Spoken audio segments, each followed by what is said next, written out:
السلام علیکم۔ یہ میرے خیال کے مطابق فرت ہاشمی کی آواز ہے۔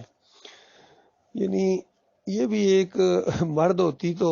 ایک فریب کار قسم کا مولوی ہوتا، سمجھ لیجیے۔ یہ دنیا دار قسم کی عورت ہے، اس نے اپنا جو بھی چینل بنایا ہوا ہے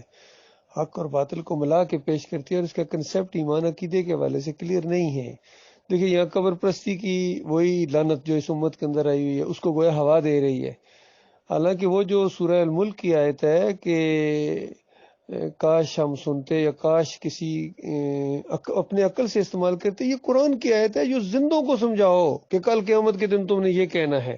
اور یہ قیامت کے دن کا ذکر ہے، وہاں یہ جہنمی کہیں گے، اور یہ اس کو اس قبر کے ساتھ ملا رہی ہے، اور اس قبر کے اندر سے آوازیں آ رہی ہیں، قبر میں جو ہڈیوں کے اندر سے آوازیں نکل رہی ہیں، یہ قبر پرستی کی لعنت کے اندر پہلے یہ امت وہ ہے اسی قبر کے ساتھ چمٹی ہوئی ہے، اور اس کو اور تھپکیاں دینا کہ اسی قبر کے اندر سب کچھ ہوتا ہے، اسی قبر کے اندر سب کچھ ہوتا ہے، اسی سے آوازیں آتی ہیں۔ اصل میں آوازیں بھی ان مشرکوں کی آتی ہیں جن کے عقیدے خراب ہیں، چونکہ ان کے دماغوں کے اندر یہ قبر پرستی ہے، قبرستان جاتے ہوئے ڈرتے ہیں، خوف کھاتے ہیں، ان کو واقعی آوازیں آتی ہیں، شیطان ان کو آوازیں سنواتا ہے وہاں سے۔ مومنوں کو تو کوئی اس طرح کی آواز نہیں آتی، حالانکہ ہم مشرکوں کے قبرستان سے بھی گزرتے ہیں، کبھی کوئی آواز نہیں آئی ہے، اور آواز قیامت تک نہیں آ سکتی ان مردوں کے اندر سے۔ مردہ نہ بولتا ہے، نہ سنتا ہے، نہ دیکھتا ہے، نہ پہچانتا ہے۔ تو ایک دفعہ ہم نے کچھ لیٹر لکھے تھے، جتنے یہ دائی قسم کے بننے کی کوشش کرتے ہیں، ڈاکٹر ذاکر نائک ہو یا یہ فرت ہاشمی ہو یا اور بھی کچھ لوگ ہیں، تو ان کو ہم نے یہ عقیدے کی باتیں لکھی تھیں کہ تمہارا ان معاملات میں کیا وہ موقف ہے۔ تو ان کا یہی نبی علیہ السلام کے بارے میں بھی اسی قبر کی طرف اشارہ کرتے ہیں کہ یہاں ہے۔ پھر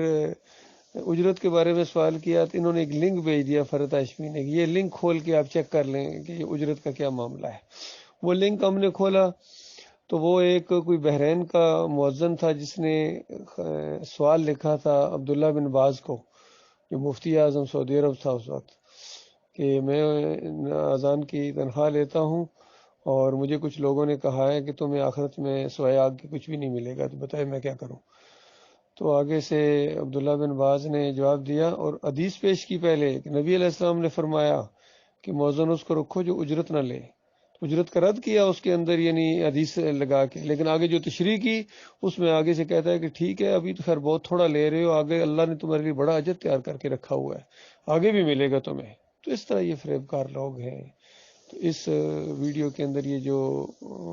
مولوی صاحبہ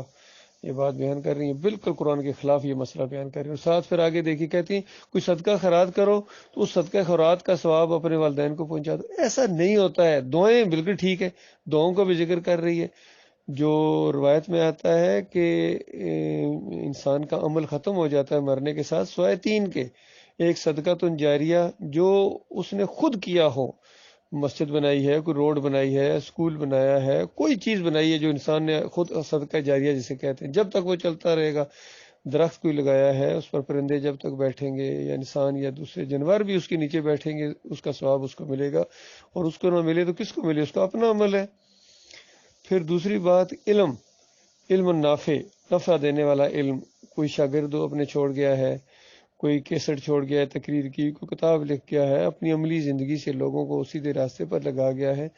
تو وہ جب تک خیر کی باتیں پھیلتی رہیں گی، علمی باتیں پھیلتی رہیں گی، اس کا ثواب اس کو ملے گا، جو اس پر عمل کرنے والے ان کو بھی اور اتنا ہی اس کو بھی۔ اور تیسری چیز بتایا کہ اولاد، نیک اولاد جو اس کے لیے دعائیں کرے، یہ الفاظ ہیں، دعائیں کرے جو اس کے لیے، یدعو لہو کے الفاظ ہیں، جو اس کے لیے دعائیں کرے، یہ نہیں کہ جو اس کے لیے صدقہ خیرات کرے، جو اس کے لیے یہ کرے وہ کرنا، جو اس کے لیے دعائیں کرے۔ دعائیں اللہ کی عبادت ہے، اور اس بندے کی وجہ سے وہ ایمان کی طرف آتے ہیں، سیدھے راستے پر لگا گیا۔ دعائیں بالکل صحیح ہے، باقی یہ قرآن خوانیاں کرنا اور پھر کرنا اللہ کو یا اللہ اس کا ثواب فلاں کو پہنچا دے، یہ خالص ایک جھوٹ ہے، اور اسلام کے اندر اس کی کوئی گنجائش نہیں ہے۔ جو اصال ثواب کا معاملہ ہے وہ صرف دعاؤں کا معاملہ ہے، دعاؤں کا۔ اسی طرح سعد بن عبادہ کے بارے میں جو ایک روایت آتی ہے، وہ کہتے ہیں کہ میری والدہ کا انتقال ہو گیا، میں موجود نہیں تھا، یا رسول اللہ مجھے پورا یقین ہے کہ انہوں نے ضرور صدقہ خیرات کا وصیت کرنی تھی۔ ظاہر بات ہے جس طرح مال میں سے ایک تہائی ہوتا ہے آپ وصیت کر سکتے ہیں، تو اپنی ماں کو بیٹے سے زیادہ کون جانتا ہے؟ کہتے ہیں بس ان کو موقع نہیں ملا، میں موجود نہیں تھا ورنہ انہوں نے مجھے ضرور کہنا تھا۔ تو اب اگر میں وہ کر دوں ان کے مال میں سے تو ان کو ثواب ملے گا؟ نبی علیہ السلام نے کہا بالکل کر دو۔ تو یہ ایک واحد روایت ہے، اور اس میں جس انداز سے یہ بیان ہوئی ہے اسی طریقے سے ہونا چاہیے کہ اگر کسی کے والدین ہیں یا کوئی رشتہ دار ہیں وہ وصیت کرتے ہیں اور اس کو موقع نہیں ملا، یا آپ کو محسوس ہو گیا کہ یہ صدقہ خیرات کرنا چاہ رہے ہیں، اچانک فوتگی ہو گئی ہے،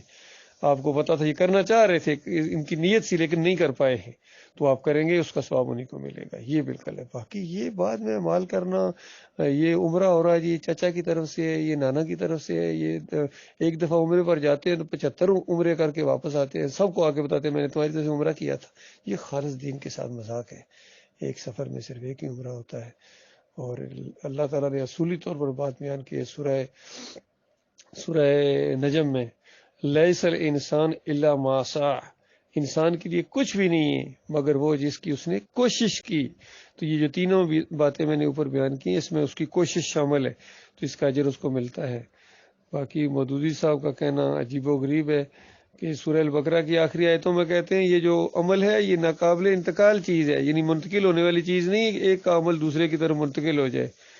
اور سورہ نجم میں جب پہنچے لیس الانسان الا ما سعی تو کہتے ہیں یہ منی آرڈر کی طرح ہے،